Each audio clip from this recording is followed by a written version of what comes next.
Hi everyone, welcome to Unacademy WBPSC. আমাদের subscription অফারটি এখনো অ্যাক্টিভ রয়েছে এবং এটি 6 জুলাই পর্যন্ত তোমাদের জন্য অ্যাক্টিভ থাকছে। 24 মাসের সাবস্ক্রিপশন তোমরা যদি নিতে চাও, তোমরা এই মুহূর্তে 3 মান্থসের সাবস্ক্রিপশন ফ্রি পেয়ে যাচ্ছ। তোমাদের যদি মনে হয় সাবস্ক্রিপশন জরুরি, তাহলে অবশ্যই তোমরা আমাদের সাথে যুক্ত থাকতে পারো। এক্ষেত্রে একটা টুইস্ট রয়েছে, 24 মাসের WBPSC সাবস্ক্রিপশন নিলে তোমরা 3 মান্থের SSC সাবস্ক্রিপশন ফ্রি পাবে। অনেক সময় দেখা যায় তোমরা একই সাথে 2-3টে এক্সামের প্রিপারেশন নিচ্ছ, যেক্ষেত্রে এই অফারটি তোমাদের ভীষণ রকমভাবে হেল্প করবে তোমাদের প্রিপারেশনকে অনেকটা সুন্দরভাবে এগিয়ে নিয়ে যেতে। তাই যদি মনে হয় সাবস্ক্রিপশন জরুরি, তোমরা অঙ্কিতা লাইভ কোডটি তোমরা ব্যবহার করতে পারো তোমাদের সাবস্ক্রিপশনের ক্ষেত্রে। একটি মাত্র সাবস্ক্রিপশনের দ্বারা ডিফারেন্ট ব্যাচ কোর্সেস লঞ্চ করা হচ্ছে এবং প্রত্যেকটি ব্যাচ কোর্সের মাধ্যমে তোমরা নিজেদের প্রিপারেশনকে অনেকটা সুন্দরভাবে এগিয়ে নিয়ে যেতে পারো। এখানে মিশন WBCS যে মিশনটি এখানে আমরা দেখতে পাচ্ছি, সেই মিশনে আমরা জেনারেল স্টাডিজ উইথ MCQs এখানে করতে চলেছি এবং এই মিশনের মাধ্যমে প্রত্যেকটি subject, history, geography, polity, biology, physics, chemistry, economics, প্রত্যেকটি সাবজেক্টকে এখানে তোমাদের ফোকাস রাখা হচ্ছে এবং তোমাদের প্রিপারেশনকে সুন্দরভাবে যাতে তোমরা এগিয়ে নিয়ে যেতে চাও, সেই জন্য টাইম টু টাইম এখানে মক টেস্টও তোমাদের সাথে নেওয়া হয়ে থাকে এবং এখানে কম্প্রিহেন্সিভভাবে জেনারেল সায়েন্সকেও বেসিক টু অ্যাডভান্স লেভেলে কভার করানো হচ্ছে। তাই যদি মনে হয় সাবস্ক্রিপশন প্রয়োজনীয়, অবশ্যই আমাদের সাথে যুক্ত থাকতে পারো। 12 মাসের সাবস্ক্রিপশন এবং 24 মাসের সাবস্ক্রিপশন, এক্ষেত্রে 12 মাসের যে অফারটি ছিল সেটি আর নেই। এখন 24 মাসের যে অফারটি আছে, লেট না করে যদি মনে হয় সাবস্ক্রিপশন প্রয়োজনীয়, 6 তারিখের মধ্যে সাবস্ক্রিপশন নিয়ে নাও। অঙ্কিতা লাইভ কোডটি তোমরা ব্যবহার করতে পারো। তোমরা তোমাদের সাবস্ক্রিপশনের ক্ষেত্রে 10% ডিসকাউন্ট তোমরা পাবে। Complete syllabus, unlimited practice set, unlimited PDF note এবং রেগুলার ডাউট ক্লিয়ারিং সেশনসের মাধ্যমে তোমরা আমাদের সাথে কানেক্টেড থাকতে পারো। আমাদের সাথে যুক্ত থাকো, রেগুলারিটি মেনটেন করো, নিজেদের কমপ্লিট এক্সাম প্রিপারেশন এখানে দাও এবং এক্সক্লুসিভ কভারেজ করো নিজেদের সিলেবাস। পার্ট 1 WBCS প্রিলিমিনারি 2021 এর রিভিশন সিরিজে তোমাদের প্রত্যেককে ওয়েলকাম।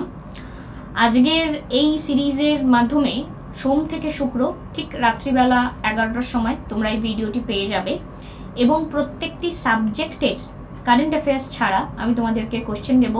ভিডিওটিকে পজ করবে, দেন সলভ করো এবং কমেন্ট সেকশানে উত্তরে জানাও তোমার স্কোর কত। যদি ভুল হয় 3টের জন্য একটা মাইনাস, মানে একটা ভুল হলে 0.33 মাইনাস করে নিও। লাস্ট মিনিট রিভিশন এই সিরিজটি চলবে তোমাদের অগাস্টের হোপফুলি 15 তারিখ পর্যন্ত চলবে, যাতে তোমরা তোমাদের প্রিপারেশনকে একটু স্ট্রং করতে পারো। কোনো যদি আপডেশনের প্রয়োজনীয়তা থাকে আমাকে নিশ্চয়ই জানাতে পারো কমেন্ট সেকশানে। In which year Calcutta became the capital of British India? কোন ইয়ারে ক্যালকাটা ব্রিটিশ ইন্ডিয়ার ক্যাপিটাল হয়েছে, এটা আমাদের জানতে চাওয়া হচ্ছে। সো আমাদের আনসার হচ্ছে অপশন নাম্বার সি। আমি কিছু ফ্যাকচুয়াল ডেটাও তোমাদেরকে এখানে একসাথে প্রোভাইড করে দেব। First governor general of Bengal তিনি কে ছিলেন? এখানে first governor general of Bengal Warren Hasting ছিলেন। তিনি তার ডিপার্টমেন্টের সবকিছু মুর্শিদাবাদ থেকে ট্রান্সফার করেছিলেন কোথায়? ক্যালকাটাতে। সো এই যে ট্রান্সফারটা ক্যালকাটাতে যেটি হয়েছিল, কোথা থেকে হয়েছিল সেটিও খুব ইম্পর্টেন্ট। তো মুর্শিদাবাদ থেকে ওয়ারেন হেস্টিং এই ক্যাপিটাল ট্রান্সফার করেছিলেন এবং আমরা জানি এই ক্যাপিটালটি 1772 থেকে 1911 পর্যন্ত ছিল। কেন কি 1911-র পরে এখানে আবারও কলকাতা থেকে ক্যাপিটাল, ক্যালকাটা থেকে ক্যাপিটাল এখানে শিফট করিয়ে দেওয়া হয় এবং সেই শিফট করিয়ে দেওয়া হয় দিল্লিতে এবং বর্তমানে ক্যাপিটাল আমাদের দিল্লি। তো এই যে ক্যাপিটালটা শিফট করিয়ে দেওয়া হলো, ইনগ্রেশন যখন করা হয় এই দিল্লির ক্যাপিটাল আমাদের ফরমেশনের, আমরা যখন দেখি ইনগ্রেশন করা হয়, সেটা কিন্তু 1911-এ করা হয়নি, সেটা অনেক পরে করা হয়েছিল। সেটি করা হয়েছিল অ্যাপ্রক্সিমেটলি 1931-এ লর্ড ইরউইনের দ্বারা, লর্ড ইরউইনের দ্বারা। ওকে, তো কোশ্চেন আসতে পারে। নেক্সট হচ্ছে হু ওয়াজ ইন্ডিয়ার ফার্স্ট ICS অফিসার? ইন্ডিয়ার প্রথম ICS অফিসারের নাম কি? সত্যেন্দ্রনাথ টেগর। সত্যেন্দ্রনাথ টেগর এবং সালটি ছিল 1864।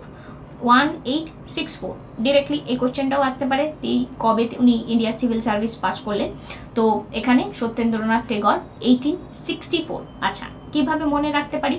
1757-এ পলাশির যুদ্ধ হয়েছিল, 1764-এ কি হয়েছিল? তাহলে তার 100 বছর বাদে সত্যেন্দ্রনাথ টেগর এখানে আইসিএস অফিসার, এখানে উনি প্রথম হয়েছিলেন। এভাবে কানেকশন মাথায় রাখো এবং কানেকশন করে পড়লে খুব তাড়াতাড়ি আমাদের মাথায় পড়াটা থেকে যায়। Which act abolished the East India Company and transferred the power of a government territory revenue of the British Crown? তো কোন অ্যাক্টের মাধ্যমে ইস্ট ইন্ডিয়া কোম্পানির অ্যাবলিশন হয়েছিল এবং সেটা ট্রান্সফার হয়ে গিয়েছিল পাওয়ারটা ব্রিটিশ ক্রাউনের কাছে, গভর্নমেন্ট টেরিটরি রেভিনিউ, কোন অ্যাক্টের মাধ্যমে? তো আমরা এটা আগে বহুবার বলেছি তোমাদেরকে, আমি যখন হিস্ট্রি পড়িয়েছি। Government of India act 1858, good government act. What does the principle of diarchy refers to? Principle of diarchy কার রেসপেক্টে বলা হয়? দেখো, প্রিন্সিপাল অফ ডায়ারকি মানে হচ্ছে division of the subjects delegated to the province into two category, reserve category এবং transfer category. So division of subject delegated to the province in two category. এবার ডায়ারকির এই যে কনসেপ্টটা এখানে আমাদের জন্য খুব ইম্পর্টেন্ট। 1919 কিভাবে মনে রাখতে পারি? দেখো, ডায়ারকি, ডাই মানে দুই, এভাবে মনে রাখো। তো দুবার 19 আছে, ঠিক আছে? ট্রিক্স যেন থাকে, ভুলে যেন না যাই। এখানে আমি তোমাদেরকে প্লাসে ট্রিক্সের মাধ্যমেই পড়াই যাতে ব্রেনে সাস্টেনেবিলিটি তোমাদের থাকে। তাহলে 19 আর 19 এখানে আমরা দেখতে পারলাম দুবার হচ্ছে, তাহলে 1919-এর ডায়ারকিটা একটা ইম্পর্টেন্ট আমরা ফিচার বলতে পারি 1919-এর অ্যাক্টে। তো মন্টেগিউ চেমসফোর্ড রিফর্ম, মনফোল্ড রিফর্মের দ্বারা ডায়ারকির কনসেপ্ট আসে। আর মোরলে মন পাবে act, that is Morley Minto reform, ওঠাও একটা ট্রিক্স। মোরলে মিন্টো রিফর্ম 1909-এর। এরপরে 1935-এও ডায়ারকির কনসেপ্ট আসে, ডায়ারকি ইন দি সেন্ট্রি। 1919-এ ডায়ারকি ইন দি প্রভিন্স, 1935-এ diarchy in the centre. Next হচ্ছে which of the following governor general took administration of criminal justice out of the hands of the deputy governor? খুব important, criminal justice এখানে governor, deputy গভর্নরের হাতে যে কনসেপ্টটা ছিল সেটা এখানে চার্জিংটা নিজের হাতে নিয়ে নিয়েছিলেন। কোন গভর্নর এই কাজটি করেছিলেন? তো এখানে ক্রিমিনাল জাস্টিস বা আরেকটা ইম্পর্টেন্ট কর্নওয়ালিস কোড আমরা জানি। তো which of the following governor general took the administration of the criminal justice out of the hand of a deputy governor? এক্ষেত্রে আমাদের উত্তর হয়ে যাবে কর্নওয়ালিস। কর্নওয়ালিসের টাইমে কর্নওয়ালিস কোড খুব গুরুত্বপূর্ণ এবং পার্মানেন্ট সেটেলমেন্ট আমরা কি কর্নওয়ালিসের টাইমে পাই? নিজেকে জিজ্ঞাসা করো। Okay, during whose reign Mahayana sect of Buddhism came into the existence? Mahayana sect এখানে বুদ্ধিজমের এক্সিস্টেন্সে এসেছিল কনিষ্কর টাইমে এবং কনিষ্ক এক্ষেত্রে সাকায়রার সাথেও কানেক্টেড আমরা জানি। Next, Mahavir Swami belong to which clan? Mahavir Swami belong to Jnatrika clan. Quick revision, পড়ানোর বা ডিটেল ডেসক্রিপশন আমরা এখানে করছি না। ডিটেল ডেসক্রিপশনের ক্লাস করতে হলে আমাদের সাথে ক্লাসে যুক্ত থাকো এবং তোমরা সেক্ষেত্রে অঙ্কিতা লাইভ কোডটি ব্যবহার করতে পারো। Bhakti saint Ramanujacharya was devoted to which god? কোন ভগবানকে উনি পূজা করতেন? এক্ষেত্রে আমাদের উত্তর Vishnu. Next, the word Hindu with reference to the people of India was first used by which among the following? Hindu শব্দটা এখানে কাদের দ্বারা প্রথমবার ব্যবহার করা হয়েছিল? তো এখানে আমরা যদি বলি এই যে হিন্দু শব্দটা প্রথমবার যারা ব্যবহার করেছিলেন তারা ছিলেন আরব। আরব were those যারা first time use the word Hindu. মেগাস্থিনিসের ইন্ডিকাতে আমরা এই নামটা বা এই যে রেফারেন্সটা এটা আমরা পেয়ে থাকি এবং সেখানে আমরা দেখতে পারি যে এই ওয়ার্ডটা এখানে ইউজ করা হয় এবং এই ওয়ার্ডটার একটা মিস ইন্টারপ্রিটেশনও আরবদের দ্বারা করা হয়। নেক্সট কোশ্চেন এখানে, the red fort in Delhi was the residence of empires of which dynasty in the 16th century? তো red fort in Delhi was residence of empires of which dynasty? তো রেড ফোর্ট কার? একদম স্বাভাবিক উত্তর হচ্ছে আমাদের মুঘল।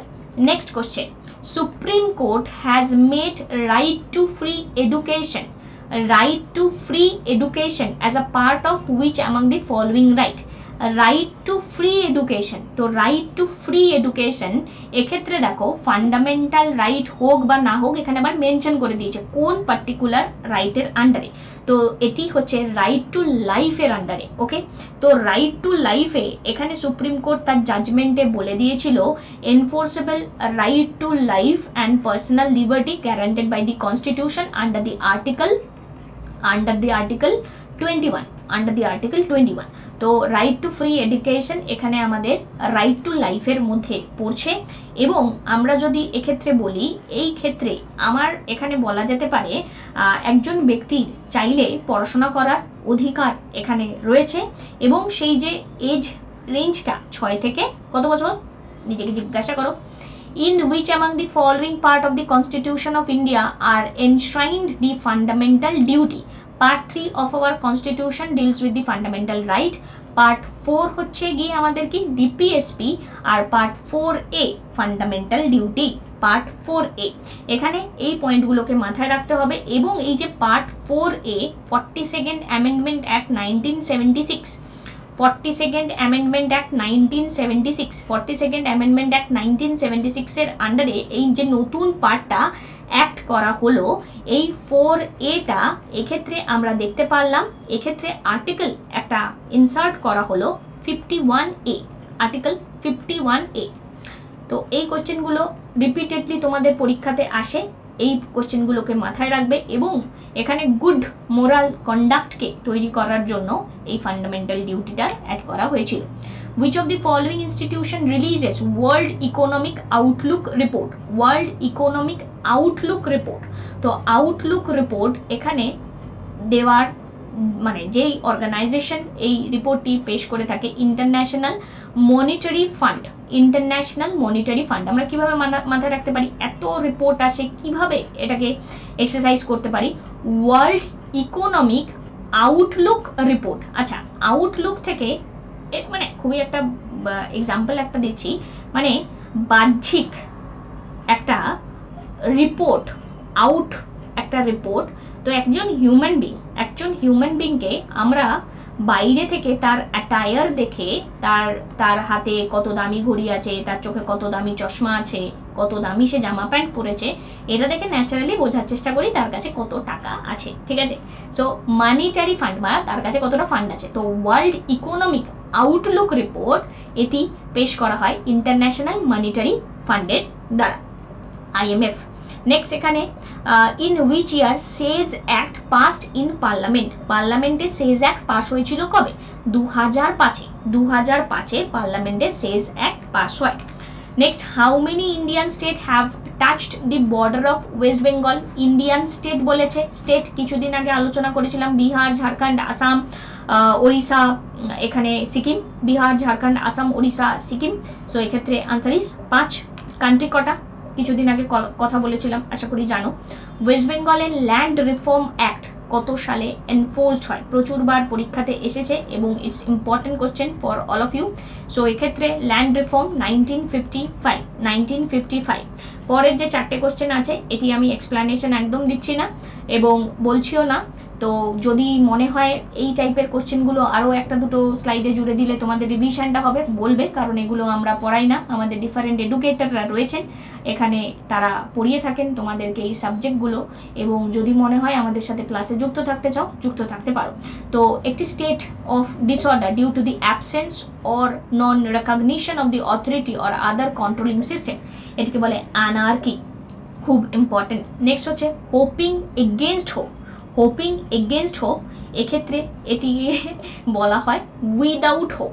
ওকে, হোপিং এগেনস্ট হোপ, হোপের এগেনস্টে যখন হোপ হয়, অত্যাধিক হোপ হয়ে গেলে জীবনে সেটা উইদাউট হোপই হয়ে যায়।